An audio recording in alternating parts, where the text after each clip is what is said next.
Bismillahirrahmanirrahim. Assalamualaikum warahmatullahi wabarakatuh. Alhamdulillahi rabbil alamin. Wa bihi nasta'inu ala umurid dunya waddin. Ashhadu an la ilaha illallah wahdahu la sharika lah, ilahul awwalin wal akhirin. Wa ashhadu anna Muhammadan abduhu wa rasuluh, المبعوث رحمة للعالمين. أما بعد، إخواني في الدين، أعزني الله وإياكم أجمعين. Alhamdulillah, kita bersyukur pada Allah Subhanahu wa taala. Pada malam hari ini Allah Subhanahu wa taala masih senantiasa melimpahkan berbagai macam taufik dan hidayahnya, nikmat dan kasih sayangnya kepada kita, sehingga kita masih senantiasa diberikan kekuatan oleh Allah Subhanahu wa taala untuk menjalankan kewajiban kita sebagai hamba Allah Subhanahu wa taala, yang merupakan tujuan utama kita dihadirkan oleh Allah Subhanahu wa taala ke atas muka bumi ini. Wa ma khalaqtul jinna wal insa illa liya'budun. Seperti itulah firman Allah Subhanahu wa taala, dan tidaklah kami ciptakan golongan jin dan manusia kecuali agar mereka menyembah, beribadah kepadaku. Inilah tujuan utama kita, yang begitu banyak manusia yang lupa diri, atau bahkan sebagian manusia tidak mengetahui, sekedar hadir di dunia akan tetapi tidak mengetahui apa tujuannya dihadirkan oleh Allah Subhanahu wa taala ke atas muka bumi. Maka jika dia tidak mengetahui apa tujuannya Allah ciptakan dia di dunia ini, maka tentu mustahil untuk dia bisa menjalankan tugasnya, penghambaan dirinya kepada Allah Subhanahu wa taala sebagaimana mestinya. Orang-orang yang mengetahui saja, menyadari bahwasanya Allah menciptakannya untuk ibadah, untuk tunduk dan patuh kepada Allah Subhanahu wa taala, sekian banyak dari mereka yang belum diberikan taufik, hidayah, kekuatan, petunjuk dari Allah Subhanahu wa taala untuk betul-betul mewujudkan penghambaannya kepada Allah Subhanahu wa taala. Maka alhamdulillah, ketika Allah memberikan kita kekuatan untuk bisa berdiri melaksanakan salat maghrib tadi secara berjamaah, tentu itu adalah pelaksanaan yang paling sempurna, khususnya bagi laki-laki, untuk menjalankan solat tersebut secara berjamaah. Maka itu adalah satu dari nikmat Allah Subhanahu wa taala dari sekian banyak hamba-hambanya yang tidak mendapatkan kenikmatan tersebut. Tentu ditambah lagi dengan keberadaan kita di majelis ilmu, ya, duduk di majelis ilmu yang sudah tentu kita mengetahui begitu banyak keutamaannya, begitu banyak faedah, fadilah yang ada di dalamnya.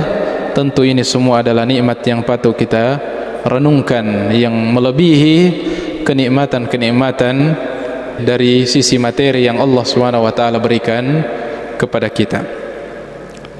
Salawat dan salam senantiasa kita kirimkan kepada teladan kita, panutan dan junjungan kita, Rasulullah sallallahu alaihi wasallam, Nabi yang senantiasa kita berupaya untuk meniti jalan beliau, agar kita senantiasa berada di atas petunjuk yang tentu tidak ada jalan lain untuk bisa mengantarkan kepada kebahagiaan di dunia dan di akhirat kecuali jalan yang beliau telah lewati, jalan yang beliau telah tunjukkan umatnya untuk berada di atasnya.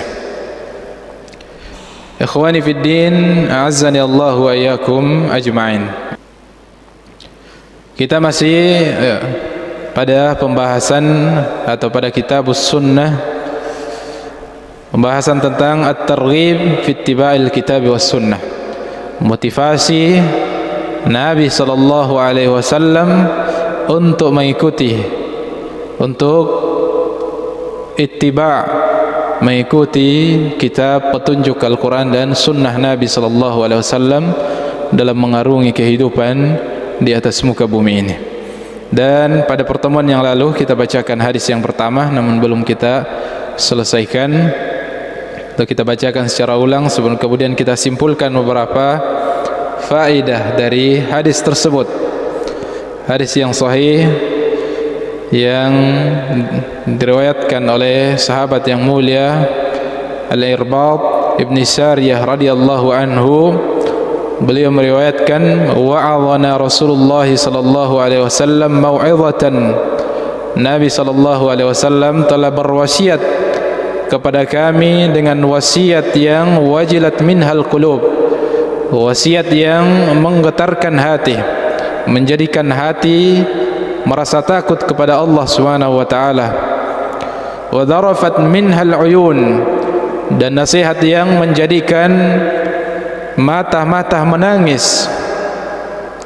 Faqulna ya Rasulullah, maka kami berkata kepada Rasulullah sallam, ka'annaha mau'izatu muwaddi'in, seakan-akan nasihat tersebut seperti nasihat orang yang akan bepergian, orang yang akan meninggalkan.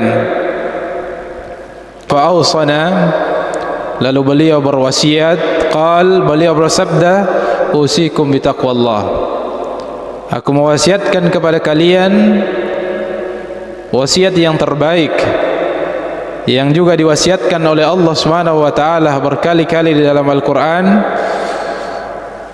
dan juga nabinya sallallahu alaihi wasallam, yaitu wasiat takwa. Dan itulah sebaik-baik wasiat, karena takwa adalah sebaik-baik bekal mengarungi kehidupan di dunia dan menuju akhirat.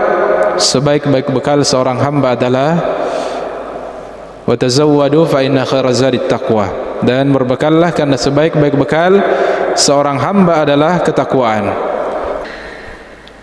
Was-sam'i wat ta'ah, kemudian beliau mewasiatkan yang kedua setelah wasiat takwa yang sudah kita sebutkan, ya jelaskan di pertemuan yang lalu. Wasiat beliau yang kedua adalah was-sam'i wat ta'ah, wasiat untuk taat, ya mendengarkan dan patuh kepada pemimpin, ya dalam setiap kebaikan dan kebenaran yang diperintahkan. Dan sudah kita sebutkan dan juga dikuatkan oleh perkataan sahabat yang mulia Ali bin Abi Thalib, ya tentang bagaimana kaidah dalam ketaatan kepada pemimpin. Kita wajib untuk menaatinya, ya dalam kebaikan, ya dalam setiap kebaikan ketaatan kita wajib untuk menaatinya. Adapun dalam kemungkaran atau dalam pelanggaran dan dosa, maka kaidahnya la ta'ata fi makhluqin, la ta'ata li makhluqin fi ma'siyatil khaliq atau fi ma'siyatillah. Tidak ada ketaatan kepada siapapun dari seorang makhluk, ya dalam kemaksiatan kepada Allah Subhanahu wa taala dan Rasulnya. Was-sam'i wat ta'ah, sebagaimana perintah Allah juga untuk memerintahkan, ya ayyuhalladzina amanu atiiullaha wa atiiur rasul wa ulil amri minkum, ya, itu asalnya ketaatan kepada Allah, kepada Rasulnya dan kepada ulil amr, selama sesuai dengan perintah Allah dan perintah Rasulnya, tidak melanggar perintah Allah dan Rasulnya, maka wajib untuk kita sebagai rakyat, ya untuk taat kepada siapa yang diberikan amanah kepemimpinan di tengah-tengah kita. Wa in ta'ammara 'alaikum 'abdun, ya bahkan beliau dengan sighah mubalaghah, penegasan, ya meskipun tidak menunjukkan kebolehan, meskipun yang menjadi pemimpin di antara kalian adalah seorang budak, ya, yang sudah kita sebutkan bahwasanya para ulama mengatakan bahwasanya tidak sah kepemimpinan seorang budak, ya karena dirinya saja dia tidak miliki, dirinya saja menjadi milik tuannya, maka tidak boleh menjadi pemimpin. Bagaimana dia bisa mengurus, menguasai banyak manusia kalau untuk dirinya saja dia tidak punya hak terhadap dirinya, tidak memiliki hak asasi terhadap dirinya, karena dia adalah harta milik tuannya. Akan tetapi menunjukkan bagaimana pentingnya ketundukan dan kepatuhan kepada pemimpin selama dalam kebaikan dan hal yang tidak melanggar perintah Allah dan Rasulnya. Dan kemudian beliau pada inti wasiatnya, wa innahu man ya'ish minkum fasayara ikhtilafan katsira. Sesungguhnya siapa di antara kalian yang diberikan umur yang panjang oleh Allah Subhanahu wa taala, maka dia pasti akan menyaksikan perbedaan yang begitu banyak. Perbedaan di tengah-tengah kaum muslimin. Ada perselisihan, perbedaan pendapat di tengah-tengah kaum muslimin. Dan tentu dimulai dari generasi sahabat, bahkan setelah Nabi beliau meninggal sudah muncul perbedaan di tengah kaum muslimin. Ada sekelompok dari kaum muslimin yang keluar murtad dari agama Islam. Ada sebagian yang tidak mau lagi membayar zakat dan seterusnya. Bahkan telah terjadi peperangan yang dipimpin oleh masing-masing sahabat-sahabat yang mulia. Akan tetapi hal tersebut adalah lahir dari ijtihad mereka, lahir dari ijtihad yang mereka masing-masing punya landasan ilmu. Mereka semua adalah para mujtahid, orang-orang ahli ilmu semuanya. Akan tetapi tentu di antara mereka ada yang salah dalam menetapkan ketetapan dan ijtihad. Akan tetapi Nabi telah memberikan petunjuk tentang hal tersebut, bahwasanya ketika ada mujtahid, ada orang yang telah sampai pada level ilmunya, level mujtahid, keilmuannya sudah sampai pada level mujtahid, jika menetapkan satu ketetapan berdasarkan usahanya yang maksimal atas landasan ilmu yang dia miliki, maka ketika dia benar dalam menetapkan hukum tersebut, maka dia mendapatkan 2 pahala, dan ketika dia salah maka dia mendapatkan 1 pahala. Tidak berdosa atas kesalahan tersebut karena dia telah dibangun di atas fondasi ilmu yang kuat. Akan tetapi ia tidak tepat, maka tidak berdosa di sisi Allah Subhanahu wa taala. Wa innahu man ya'ish minkum fasayara ikhtilafan katsiran. Dan ini menjadi sunnatullah dalam agama Islam. Tidak akan kita temui zaman semuanya bersatu, tidak ada yang berbeda pendapat. Tidak akan kita temui zaman dari perjalanan sejarah umat Islam tidak ada perbedaan sama sekali. Pasti akan ada perbedaan. Karena memang sudah menjadi sunnatullah dari para ulama kita saja, orang-orang yang memiliki ilmu yang sangat mendalam tentang agama ini, mereka banyak dalam perbedaan-perbedaan mereka. Akan tetapi sikap mereka yang perlu kita tiru juga. Jangan hanya perbedaan kita wariskan, kita tidak mewarisi dan mempelajari dan meneladani mereka dalam tata cara mereka berbeda. Bagaimana mereka saling berlapang dada atas perbedaan yang mereka dapati pada saudaranya, meskipun tetap saling menasehati, saling mengingatkan, tetapi tidak menggiring mereka kepada permusuhan, apalagi memutuskan silaturahim di antara mereka. Fa'alaikum bisunnati. Maka Nabi SAW memberikan petunjuk, arahan bagaimana kita mesti bersikap, apa sikap kita, bagaimana tips Nabi SAW ketika kita menjumpai, mendapati ada perbedaan-perbedaan di antara kita kaum muslimin, atau ada perbedaan yang kita dengarkan dari para ulama kita yang kita baca, ada perbedaan dari para asatidzah kita, dari para guru kita yang kita dengarkan, maka pedoman kita adalah kembali kepada petunjuk Nabi sallallahu alaihi wasallam. Fa'alaikum bisunnati. Maka Nabi sallallahu alaihi wasallam hendaknya wajib atas kalian untuk kembali kepada sunnahku. Wajib untuk kalian untuk berpegang teguh kembali kepada petunjuk pada sunnahku. Wa sunnatil khulafa'ir rasyidin.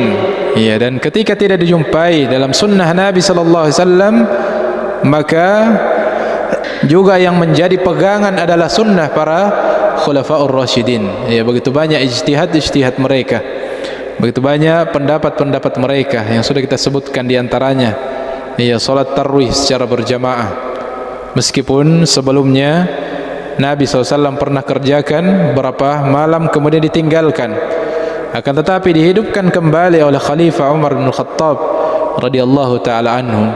Ya, maka tidak boleh kita salahkan jika ada yang memang tidak mau. Ya, sebagian dari kaum muslimin ada yang tidak mau salat tarawih berjamaah, tetap dengan apa yang dilakukan oleh Nabi sallallahu alaihi wasallam, salat tarawih sendiri-sendiri, maka tidak boleh disalahkan. Dan apa yang banyak ya diamalkan oleh kaum muslimin adalah sunnah khulafaur rasyidin, warisan dari Umar ibn Khattab, meskipun ada landasannya dari praktek Nabi sallallahu alaihi wasallam, hanya karena khawatir jangan sampai ya salat tarawih menjadi wajib sehingga menjadi beban lagi yang berat bagi umatnya, maka beliau menghentikan salat tarawih secara berjamaah ketika melihat para sahabat banyak yang hadir ya mengikuti beliau. Dan juga azan ya, azan Jumat 2 kali ya, dan seterusnya, begitu banyak dari sunnah-sunnah khulafaur rasyidin yang tentu juga menjadi pegangan ya, karena beliau diberikan tazkiyah, rekomendasi oleh Nabi sallallahu alaihi wasallam, bahkan mereka diberikan gelar al-mahdiyyin nih, khulafaur rasyidin al-mahdiyyin, para khulafaur rasyidin yang mendapat petunjuk, yang mendapat bimbingan petunjuk dari Allah Subhanahu wa taala. Addu 'alaiha bin nawajid. Iya, bahkan beliau katakan iya, bagaimana gambaran berpegang teguh kepada sunnah Nabi sallallahu alaihi wasallam dan khulafaur rasyidin, iya, berpegang teguh dengan seerat-eratnya. Gigilah, kata beliau sallallahu alaihi wasallam, dengan gigi geraham, yang menunjukkan iya, jangan dilepas, berpegang teguh iya, dengan iya, sekuat-kuatnya. Meskipun dalam hadis yang lain disebutkan tidak mudah untuk menjadi orang yang berpegang teguh pada sunnah Nabi sallallahu alaihi wasallam, khususnya di zaman-zaman yang iya, penuh dengan fitnah, zaman yang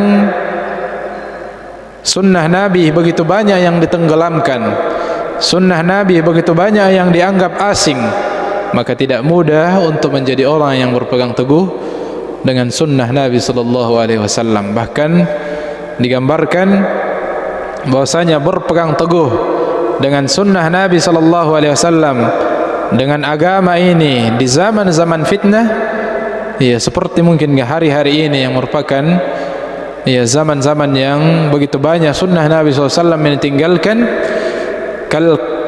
kal qabidi 'alal jamarah, ya seperti orang yang berpegang atau memegang bara api.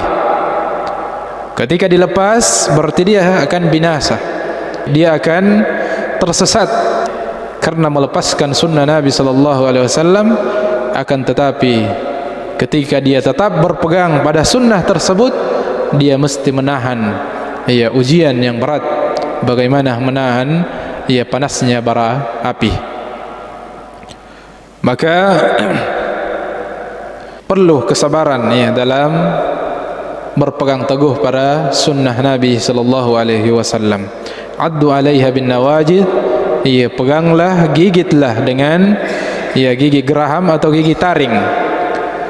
Wa iyyakum wa muhdatsatil umur, kemudian beliau tegaskan lagi kebalikannya, jauhilah segala hal-hal yang baru, perkara-perkara yang baru, tentu dalam urusan agama.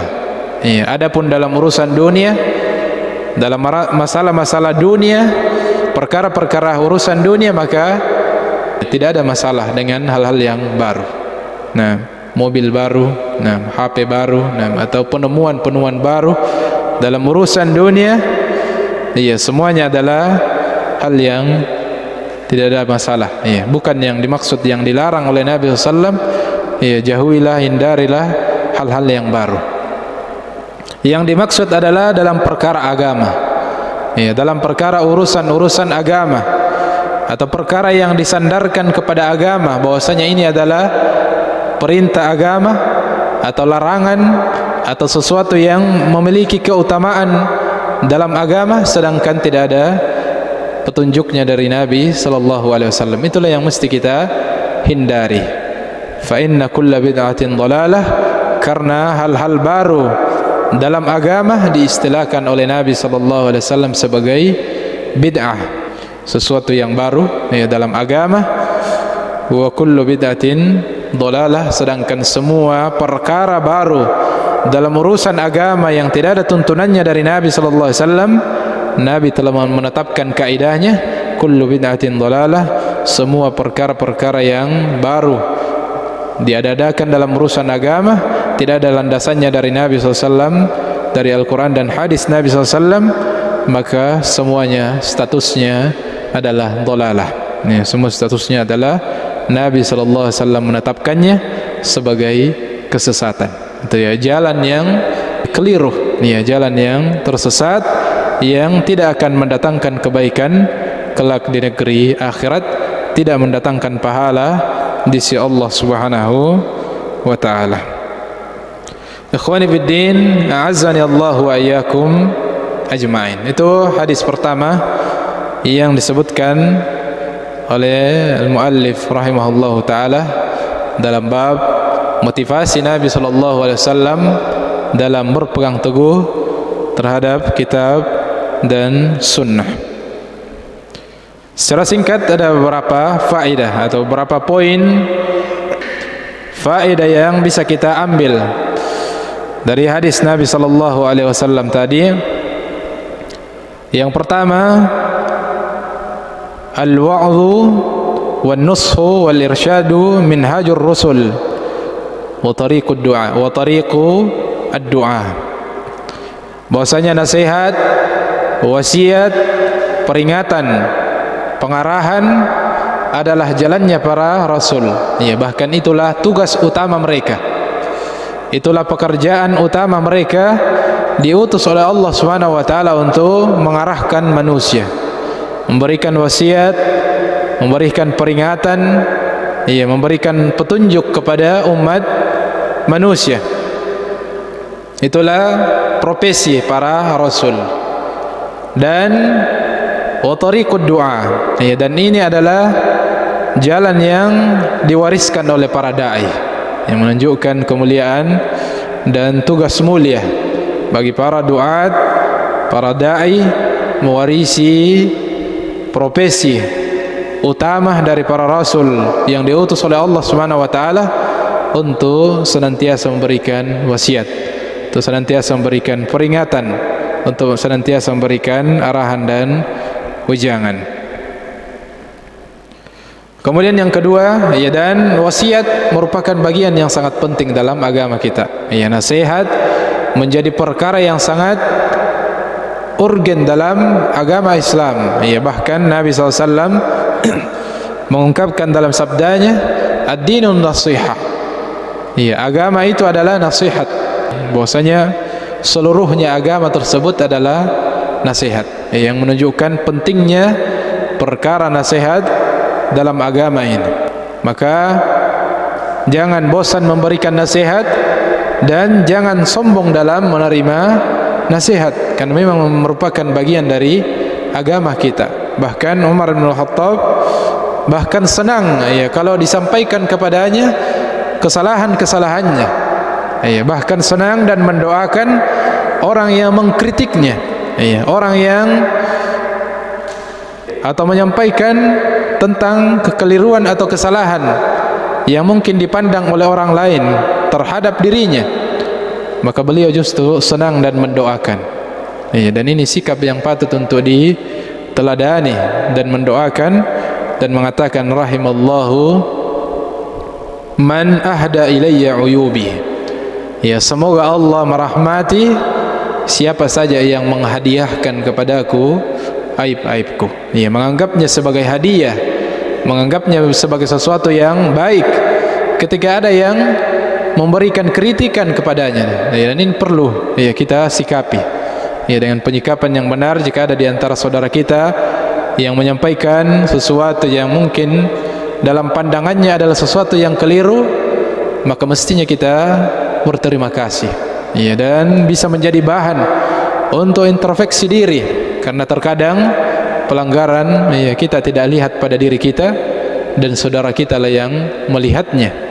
Maka tentu jika dia menyampaikannya kepada kita, meskipun tentu dengan cara yang bijak, ya, tidak menyampaikannya di depan umum, ya, tidak menyampaikannya lewat media sosial, tetapi menyampaikannya secara pribadi kepada kita, maka itu adalah suatu hadiah dari saudara kita, ya, hadiah yang berharga dari saudara kita jika dia menyampaikan kekurangan, ya, kekurangan kita kepada kita, sehingga menjadi bahan introspeksi. Begitu banyak orang yang terlarut, ya, tenggelam dalam kesalahannya disebabkan karena tidak ada yang menyampaikan, ya, nasihat kepadanya, tidak ada yang mengingatkannya, dan, ya, mungkin karena dia tidak mau introspeksi diri. Maka seorang muslim harus senantiasa tidak bosan untuk memberikan wasiat dengan cara yang hikmah tentunya, dan tidak pernah merasa sombong untuk menerima wasiat dan nasihat dari saudara-saudaranya. Kemudian yang kedua, hirsun Nabi sallallahu alaihi wasallam ala mau'izati ashabihi, adalah semangat Nabi sallallahu alaihi wasallam dalam memberikan nasihat kepada sahabat-sahabatnya.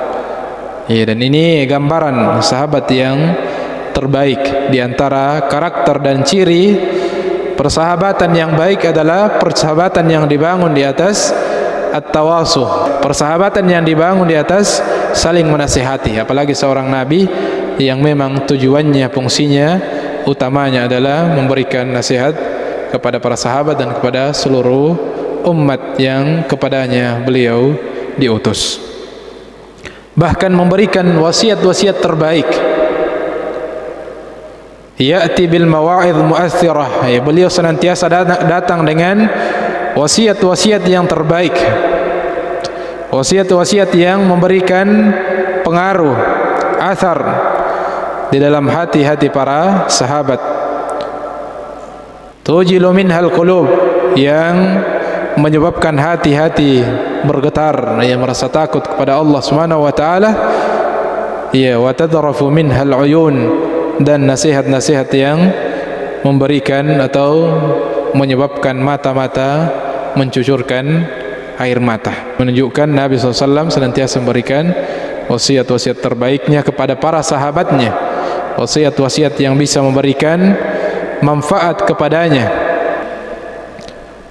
Kemudian poin yang ketiga, qala Ali bin Abi Thalib radhiyallahu anhu, Ali bin Abi Thalib radhiyallahu taala anhu berkata, haqqun 'alal imam an yahkuma bil 'adl, menjadi kewajiban, sesuatu yang mesti bagi seorang imam, bagi seorang pemimpin, atau bagi seorang yang diberikan amanah kepemimpinan apapun, untuk menetapkan hukum secara adil. Ya, siapapun yang diberikan amanah apapun, kepemimpinan skala sekecil apapun, termasuk dalam kepemimpinan keluarga, harus berhukum dengan hukum yang adil, yang menetapkan ketetapan yang adil. Ya, jika dia adalah kepala keluarga, maka berhukum yang adil kepada anak-anaknya. Ya, kalau punya istri lebih dari satu, ya wajib juga, ya jelas dalam surah Al-Maidah. Dan skala apapun, ya, kepemimpinan, bersikap adil dalam menetapkan keputusan adalah menjadi kewajiban, ya, bagi seseorang yang diberikan amanah tersebut.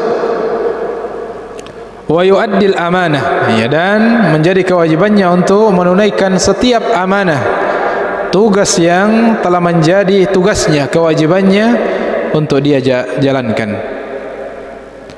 Fa idza fa'ala dzalik, maka siapapun yang memegang kepemimpinan dengan berhukum dengan hukum yang adil, menetapkan hukum dengan adil, menjalankan tugasnya dengan penuh amanah, wajaba 'alal muslimina an yuti'uhu, maka wajib bagi seluruh kaum muslimin, bagi setiap muslim untuk menaatinya.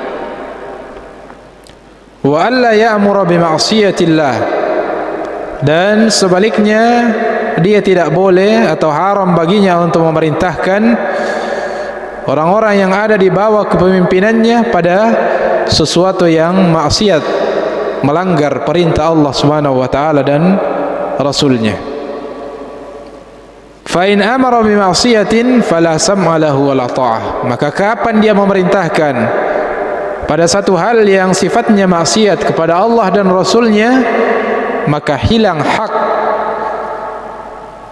baginya, yaitu hak as-sam'a wa ta'ah, maka gugurlah hak untuk didengar dan ditaati jika dia memerintahkan pada hal yang sifatnya melanggar perintah Allah dan Rasulnya. Akan tetapi pada perkara itu saja, ya, pada poin itu saja, ya, bukan berarti gugur semuanya, ya, tidak ada kata-katanya yang didengar, tidak ada aturannya yang didengar, ya, bukan seperti itu.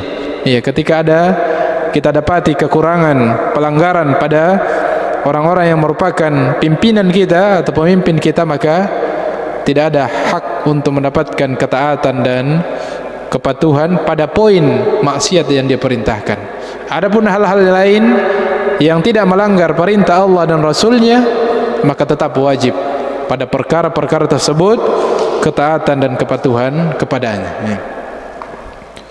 Liqaulin Nabi sallallahu alaihi wasallam, sebagaimana sabda Nabi sallallahu alaihi wasallam, innamat ta'atu bil ma'ruf, ya, sesungguhnya ketaatan itu pada perkara-perkara yang baik.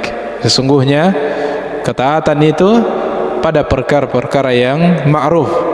Dan juga yang kita sebutkan tadi, la ta'ata fi makhlukin, la ta'ata li makhlukin fi ma'siyatil khaliq, atau kama qala, tidak ada ketaatan bagi seorang hamba pada perkara yang bermaksiat, melanggar perintah sang pencipta Allah Subhanahu wa taala.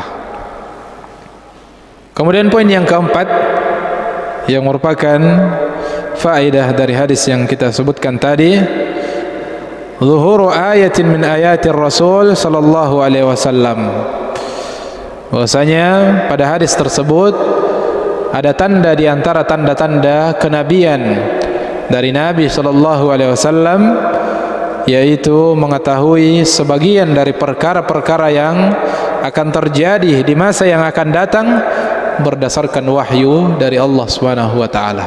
Karena hadis yang disampaikan oleh Nabi sallallahu alaihi wasallam itu berdasarkan taufik, berdasarkan wahyu dari Allah Subhanahu wa taala. Wa may yantiqu 'anil hawa in huwa illa wahyu yuha, dan ayat-ayat yang semisalnya.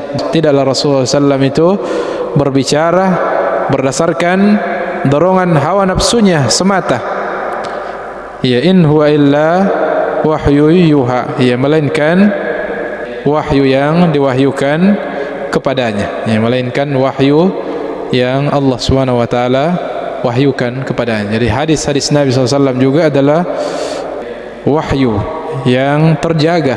Hadis-hadis yang sahih, ya, adalah wahyu dari Allah Subhanahu wa taala yang kemudian dilafadzkan oleh Nabi sallallahu alaihi wasallam, di mana Nabi SAW menginformasikan kepada para sahabatnya tentang sesuatu yang akan terjadi di masa yang akan datang, atau kondisi yang akan terjadi dengan para sahabatnya di masa-masa yang akan datang, atau secara umum kepada umatnya, man ya'ish minkum fasayara ikhtilafan katsira, siapa yang diberikan umur panjang di antara kalian, maka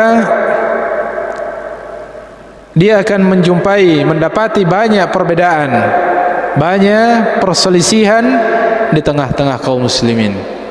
Dan itu para sahabat sudah menyaksikan. Para sahabat ketika Nabi sudah meninggal, tidak ada lagi tempat untuk bertanya secara langsung, yang kemudian menjadi pegangan satu-satunya, yang tidak ada kalimat, tidak ada pendapat yang lain yang boleh diikuti selain pendapat beliau Nabi sallallahu alaihi wasallam. Ya, jadi para sahabat ketika Nabi masih hidup, dan menjumpai ada perselisihan langsung dibawa kepada Nabi sallallahu alaihi wasallam untuk ditetapkan apa hukum dari Nabi SAW. Kalau Nabi tidak mengetahui jawabannya, menunggu wahyu turun, maka selesai urusan. Adapun setelah Nabi SAW meninggal, maka tidak ada lagi yang menempati posisi seperti Nabi SAW. Maka para sahabat, mereka adalah para mujtahid, orang-orang yang memiliki kemampuan ilmu untuk berijtihad, sehingga kadang berbeda pendapat yang lahir dari mereka, sehingga muncullah perbedaan tersebut. Kemudian turun-temurun kepada para murid-muridnya dan seterusnya sampai pada kita, sampai pada generasi sekarang dan seterusnya.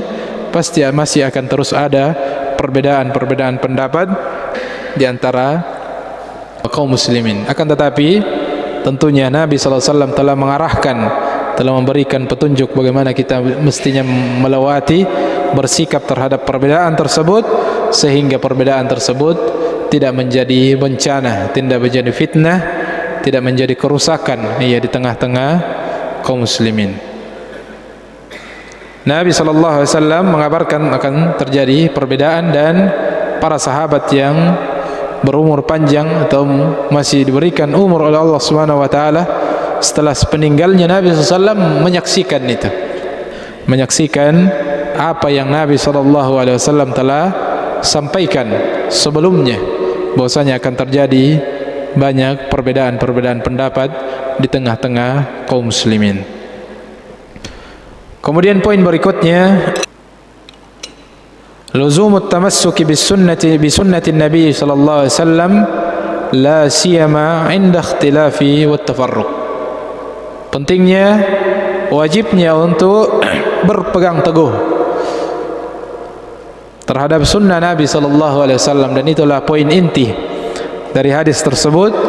Wajibnya untuk setiap muslim selalu ia menyandarkan setiap keyakinannya, tentu setiap keyakinan mesti punya landasan pada Nabi sallallahu alaihi wasallam.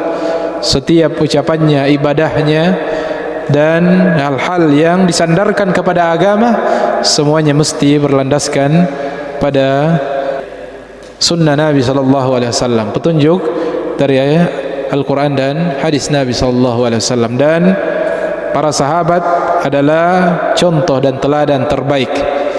Ketika kita membaca sirah beliau, bagaimana kesungguhan mereka dalam berpegang teguh kepada setiap petunjuk dari Nabi sallallahu alaihi wasallam, tanpa harus bertanya apa hukumnya, ini wajib atau sunnah. Selama itu adalah perintah dari Nabi, anjuran dari Nabi SAW, mereka tidak menanyakan statusnya, ini wajib atau sunnah. Mereka akan segera melaksanakannya. Bahkan banyak akan disebutkan dalam beberapa hadis terakhir atau athar dari bab ini, bagian terakhir, beberapa athar dari para sahabat menggambarkan kesungguhan mereka sampai dalam perkara-perkara yang sifatnya tabi'i dikerjakan oleh Nabi sallallahu alaihi wasallam, mereka pun menirunya. Perkara-perkara yang bukan ibadah yang Nabi sallallahu alaihi wasallam kerjakan, secara tabiat manusia akan melakukan itu. Bukan sebuah perintah agama, akan tetapi mereka menirunya, mereka mengikutinya, karena prinsip mereka setiap yang dikerjakan oleh Nabi SAW adalah petunjuk kebaikan di dalamnya. Wala siyama 'inda ikhtilafi wat tafarruq, dan lebih penting lagi untuk kita segera kembali kepada kitab dan sunnah ketika kita menjumpai ada perbedaan. Ketika kita menjumpai ada perbedaan, ada perselisihan pendapat, maka jangan sekedar berseteruh, bersetegang, adu, urat leher dan sebagainya. Akan tetapi segeralah kembali kepada tuntunan Al-Quran dan Sunnah. Kembalikan kepada para ahli ilm, fas'alu ahla dzikri in kuntum la ta'lamun. Segera kembalikan kepada para pewaris-pewaris Nabi, tanyakan kepada para ahli ilmu jika kalian tidak mengetahui. Jangan berdebat tanpa ada landasan. yang jelas, ya, akan tetapi kembalikan kepada tuntunan petunjuk Al-Quran dan Sunnah, dan tanyakan kepada para ahlinya, para ulama yang merupakan pewaris para nabi dan rasul. Kemudian yang keenam, at-tahdhiru min muhdatsatil umur. Ya, dari hadis tadi jelas tahdzir, peringatan Nabi sallallahu alaihi wasallam untuk menjauhi segala perkara-perkara yang baru, ya, hal-hal baru yang tidak pernah ada dari Nabi sallallahu alaihi wasallam, tuntunannya, landasannya, kemudian disandarkan kepada agama, ya, kemudian disandarkan bahwasanya ini adalah perkara agama atau bagian dari agama, maka mesti kita jauhi. Dan Nabi SAW telah mewanti-wanti, karena ini sangat berbahaya. Kalau setiap diberikan peluang untuk memunculkan hal-hal baru dalam agama, maka akan semakin luas perpecahan dari umat ini, akan semakin banyak perbedaan dari umat Islam. Setiap satu daerah memunculkan hal baru yang dianggap perkara agama, setiap satu tempat memiliki hal baru dalam perkara agama, maka semakin ke belakang semakin luas, semakin banyak perbedaan dari kaum muslimin.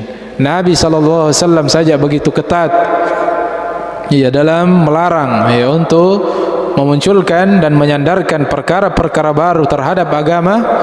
Itu pun masih muncul begitu luas, begitu banyak perbedaan, apatah lagi ketika pintu tersebut terbuka lebar. Dan ini merupakan bagian yang merupakan satu di antara fitnah besar yang dihadapi oleh kaum muslimin ketika banyak hal-hal baru dalam urusan agama yang ternyata tidak ada landasannya dalam agama, yang kemudian justru menjadi sebab hilangnya sunnah-sunnah yang semestinya dikerjakan. Karena kata para ulama kita, salafus saleh kita, bahwasanya tidaklah muncul satu perkara yang diada-adakan, perkara baru yang disandarkan dalam agama, kecuali akan menghilangkan dan menggeser hal yang sunnah dalam agama ini, kecuali akan menyebabkan hilangnya satu sunnah dari sunnah-sunnah Nabi sallallahu alaihi wasallam. Menghindari perkara-perkara yang baru. Wal muradu biha, kata penulis, wal muradu biha al muhdatsatu fiddin, dan hal-hal baru yang dimaksud adalah hal-hal baru dalam urusan agama. Jangan karena memahami bahwasanya yang dimaksud dengan bid'ah adalah hal yang baru, kemudian mengatakan kalau begitu kita akan tinggalkan semuanya. Kita tidak boleh pakai HP, tidak boleh pakai ini, pakai itu, karena semuanya baru. Yang dimaksud adalah hal-hal baru dalam urusan agama, hal-hal baru yang disandarkan kepada agama, yang tidak ada tuntunannya, itulah yang dilarang. Adapun hal-hal baru dalam perkara dunia, sudah kita sebutkan bahwasanya al-aslu, hukum asal dalam perkara-perkara muamalah, perkara-perkara urusan dunia adalah al-mubah, al-ibahah, adalah dibolehkan kecuali yang ada larangannya. Kemudian yang terakhir, poin yang bisa kita sebutkan adalah at-tahdhiru minal ibtida' fi umuriddin, dan penegasan lagi dari Nabi SAW, tahdzir, peringatan untuk menghindari hal-hal bid'ah dalam agama. Dan ini juga menjadi penting, bahwasanya kalimat bid'ah itu bukan kalimat yang dimunculkan oleh orang-orang yang kadang dituduh atau diistilahkan Wahabi atau Salafi dan sebagainya.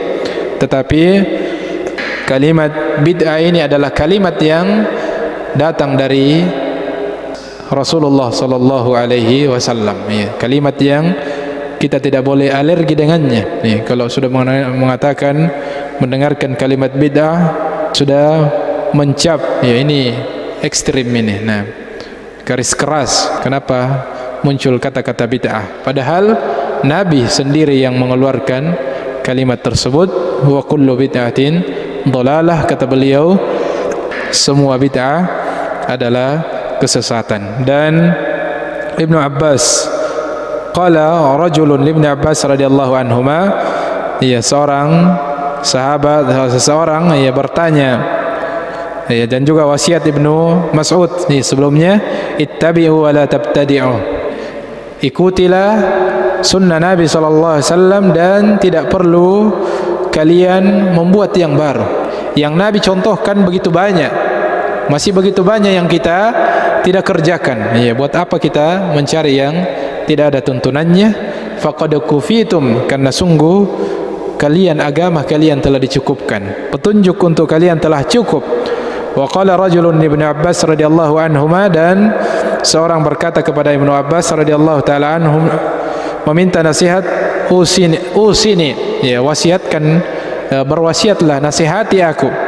Qala alaika bitaqwallahi, hendaknya engkau bertakwa kepada Allah, wal istiqamah, dan hendaknya engkau beristiqamah di atas ketaatan, di atas jalan yang lurus, wattabi' wa la tabtadi', dan senantiasalah ikuti petunjuk sunnah Nabi sallallahu alaihi wasallam dan tidak perlu mengada-adakan, ya, tidak perlu membuat perkara-perkara yang tidak ada tuntunannya dari agama ini kemudian disandarkan kepada agama.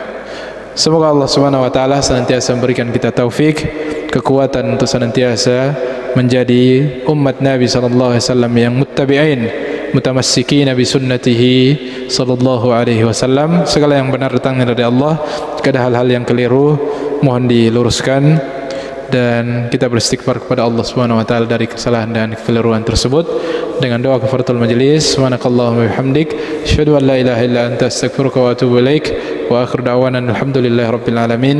Wassalamu alaikum warahmatullahi wabarakatuh.